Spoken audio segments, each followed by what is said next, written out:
किसी ने कहा है कि ये पूरी ही ज़िंदगी एक किताब है और अगर आपको इस किताब के हर एक पन्ने को पढ़ना है या जानना है तो आपको ट्रैवलिंग करनी चाहिए। तो आज मैं अपनी सराउंडिंग और अपनी परिस्थितियों से छुट्टी लेकर ट्रैवलिंग पे निकल पड़ा हूँ घोड़ाखाल। घोड़ाखाल भवाली का एक बहुत ही छोटा सा गांव है जिसका शाब्दिक अर्थ होता है घोड़ों के पानी पीने का तालाब।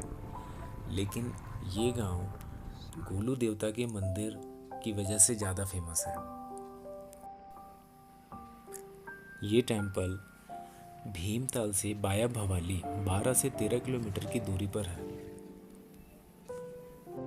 इस मंदिर की स्थापना के विषय में कहा जाता है कि एक महिला अपने ससुराल वालों के द्वारा प्रताड़ित की जा रही थी। फिर उस महिला ने इंसाफ के लिए चंपावत जाकर गोलू देवता के दरबार में गुहार लगाई। गोलू देवता ने उसके प्रतिरोधियों को दंड देकर उसके साथ इंसाफ किया और उसके आग्रह पर घोड़ाखाल मंदिर में आकर विराजित हुए। आज भी स्थानीय लोग इंसाफ और न्याय के मामले में न्यायालयों के चक्कर लगाने से ज़्यादा गोलू देवता के मंदिर जाना पसंद करते हैं और वहाँ जाकर अपनी अर्जी देते हैं। गोलू देवता का मतलब होता है इंसाफ का देवता। उत्तराखंड में गोलू देवता के 3 मंदिर हैं, एक चंपावत में, दूसरा चितई अल्मोड़ा और तीसरा भवाली में। कुमाऊं के इतिहास में गोलू देवता को चंपावत के चंद्र राजा का वंशज माना जाता है। इन्हें न्याय और इंसाफ का प्रतीक माना जाता है। गोलू देवता को भैरव देवता का अवतार भी माना जाता है। लोग इस मंदिर में अपनी गुहार लेकर आते हैं, अपनी मन्नत लेकर आते हैं और उसे पूरा हो जाने के बाद इस मंदिर में गोलू देवता के सम्मान में घंटियां बांधते हैं।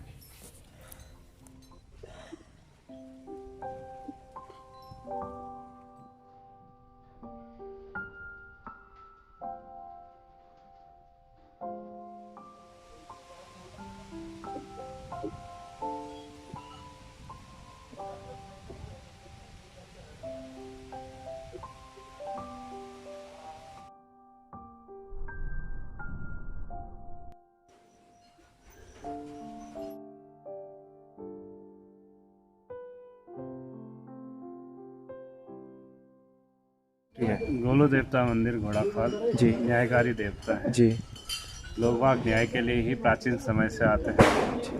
हम दादाजी के समय से देखते हैं यहाँ पे लोग न्याय के लिए ही अधिकतर आते हैं। ये न्यायकारी देवता है। गोलजीव देवता न्याय के देवता। गोलू देवता जो हुए वह न्यायकारी देवता, न्याय के लिए प्रसिद्ध हुए। इनका जन्म ही न्याय के लिए। ये वटुक भैरव के अवतार हुए। अच्छा अच्छा, अष्ट भैरव में से गौर भैरव का अवतार है। अष्ट भैरव में से गौर भैरव का होता है। ये इतनी सारी घंटियां यहाँ पे बंधी हैं। लोग वाग जब मन्नत मांगने आते हैं ना, जो किसी भी अपनी परेशानियों को ईश्वर के सामने कहने आते हैं, जब वह हल हो जाती है, जब पूरी हो जाती है जी उसके बाद जो है आ करके पूजा अर्चना करते हैं। जी मन से जो भी मांग के जाते हैं जी। तो अपने मन से ही वह चढ़ाते हैं। अच्छा, ये घंटियां इसीलिए बंधी हैं, जब उनकी हाँ, मन्नत पूरी होती है तो उसके वो बाद बांध घंटियां बांध देते हैं। हाँ, अच्छा, ये श्रद्धा न आप यही नहीं विदेशों के भी घंटी दिखा सकते हैं हम आपको। यही नहीं, जी नेपाल के राजा मनीषा कोइराला के पिताजी अच्छा अच्छा अच्छा। गिरजा प्रसाद कोइराला जी का घंटा चढ़ा हुआ है 50 नेपाल के राजा और मनीषा कोइराला जी के पिताजी गिरजा कोइराला। प्रसाद कोइराला जिस अच्छा, समय अच्छा। उनके मंत्री क्या मुख्य प्रधानमंत्री बने थे वहाँ पर, जी जब राज सिंहासन खत्म हुए थे तो उसके बाद जो है वो वहाँ के प्रधानमंत्री बने। अच्छा, उसके बाद उन्होंने नेपाल के, यहाँ तो उसके बाद जो है उन्होंने यहाँ घंटा भेजा है। घंटा वहाँ से भेजा। नेपाल से। वह अपने आप में ही अलग है। अच्छा यहाँ जब हमारे भारत में बनते हैं वो उस प्रकार का नहीं है, वो बनता ही नेपाल में, वो डिजाइन ही अलग है उसकी। अच्छा मैंने प्यार किया हिट हुई थी इसी जमाने में जी, राजश्री प्रोडक्शन वाली। उसका घंटा चढ़ा 25 के। अच्छा, यहाँ पे फिल्मों की शूटिंग हुई, जैसे विवाह मूवी की भी शूटिंग विवाह है। की मूवी की शूटिंग हुई है। अधिकतर मनीषा कोइराला कहने में सब समझ जाते हैं ना। जी, मनीषा कोइराला के पिताजी गिरजा प्रसाद कोइराला। हाँ, लिखा हुआ है यहाँ पे डिजाइन नहीं, घंटा ही अपने आप में अलग है। हाँ, यहाँ डिजाइन ही नहीं है। गिरजा प्रसाद कोइराला। अच्छा, ये नेपाल का ही है, वहीं से बन गया है। वहीं से बनता है। अच्छा बाबा जी, आप बता रहे थे कि यहाँ पे विदेशों से लोग आते हैं, वो घंटी। हाँ, आपको 1951 का वो घंटा दिखा सकते हैं हम। अच्छा, जो फॉरेन से भेजा गया 25 केजी का। किधर होगा, हम लोग देख सकते हैं? बिल्कुल, अभी दिखा देंगे हम आपको। कई हैं ऐसे। जी। ये है भैया, इसको हमने सेव करके इसके अंदर रखा हुआ है। अच्छा, ये 1951 का है। 1951 हाँ, मैं इसको आपको 1951 में। आ गया जी। ऐसे देखने में लगता है जैसे ये इस पेड़ पे बसा हुआ मंदिर है, बहुत पुराना मंदिर होगा। हाँ, ऐसा एक सबसे बड़ी खासियत इस पेड़ की देखोगे जी आप कहीं बाहर जाओगे जी तो ये पेड़ आपको सीधे मिलेंगे, जी मगर यहाँ ये पेड़ जो है एक छत्र की टाइप के हैं। जी जैसे किसी के ऊपर एकदम छत्र आ जाता है ना, भगवान के ऊपर एक जी जी वो जी लगाते हैं हम, जी जैसे अंदर छत्र लगाते हैं, तो आप ये जो पेड़ देख रहे हैं आप, जी। ये वहाँ से और सीधा ना जा करके भगवान के ऊपर से इसने अपना हाँ, ढका हुआ है इसने, ढक दिया है इसको। ढक दिया। अधिकतर जितने ही पेड़ देखोगे थोड़ा ऊपर जाएंगे, फिर वो यूं झुक करके उसको कवर कर आप यहाँ लेंगे बचपन मंदिर से ही है? को। जी।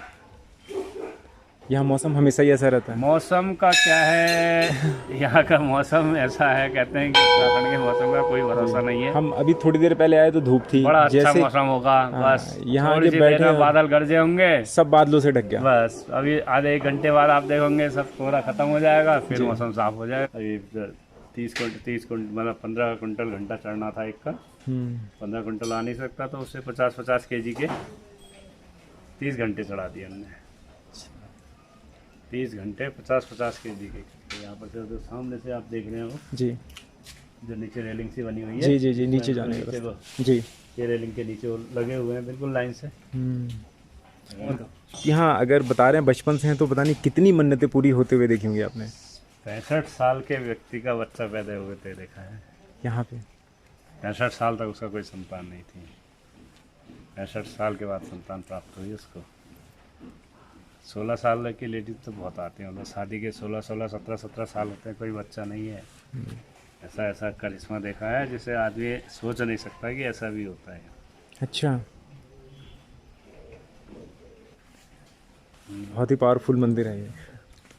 2 भैरव हैं, एक भैरव थोड़ी है, 2 भैरव। 2 भैरव, गोलू देवता का मंदिर है। अष्ट भैरव हैं, गौर भैरव जी। और काल भैरव के स्मशान देवता ये 2 भैरव। मंदिर हमेशा से ही ईश्वर से प्रेम की अभिव्यक्ति रहे हैं। पता नहीं कितने ही लोगों की मन्नत पूरी हुई होगी इस मंदिर में, ना जाने कितने ही लोगों को न्याय मिला होगा इस मंदिर में। ऐसे कितने ही महान देवी देवताओं का वास है ना इस उत्तराखंड की भूमि में। शायद ऐसे ही देवी देवताओं के वास की वजह से इस उत्तराखंड को देवभूमि कहा जाता है।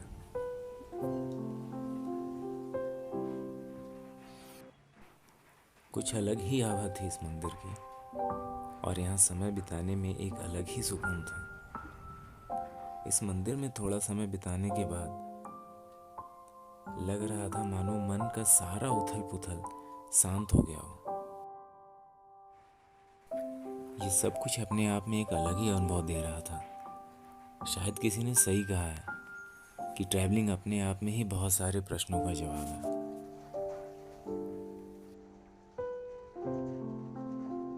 मंदिर में थोड़ा समय बिताने के बाद मैं मंदिर के पास के ही एक चाय के बागान की तरफ चल पड़ा। इस चाय के बागान के बारे में मुझे यहाँ के स्थानीय लोगों ने बताया था। मंदिर से इस चाय के बागान की दूरी कुछ 1 से 1.5 किलोमीटर ही थी।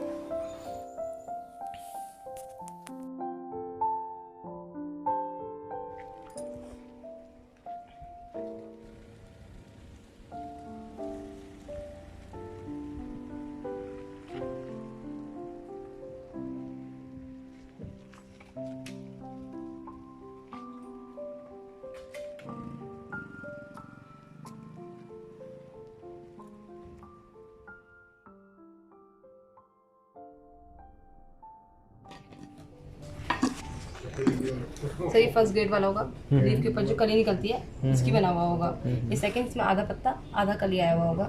ये जो थर्ड होगा ये पूरी तरह से पिस चुका होगा, ब्रोकन हो गया होगा। तीनों होंगे लीफ के ही। आपको आप दोनों को यूज ब्लैक टी की तरह कर सकते हो, इसमें मिल्क डाल के बना सकते हो। बाकी इन दोनों का यूज ब्लैक टी की तरह ही करना है। अच्छा जी, मतलब सिंपल दूध नहीं डालना है इसमें। मैडम, यहाँ से बाहर भी जाती हैं चाय? सर ये सब यहीं सेल होती है, जो बचती है वो कोलकाता जाती है, फिर वहाँ मार्केट लगता है ऑक्सफोर्ड मार्केट, तो उसमें चले जाते हैं। कोलकाता? अच्छा। जी। यहाँ पे ये ग्रीन टी और इस तरीके की कितनी कैटेगरी या कितनी क्वालिटी की चाय? सर ग्रेड्स के हिसाब से बटी हुई है। ये फर्स्ट ग्रेड वाला होगा, 350 का 250 ग्राम। इस सेकंड ग्रेड में 200 का 250 ग्राम। इस थर्ड ग्रेड में होगा पूरी तरह से पिस चुका है, वो होगा 150 का 250 ग्राम।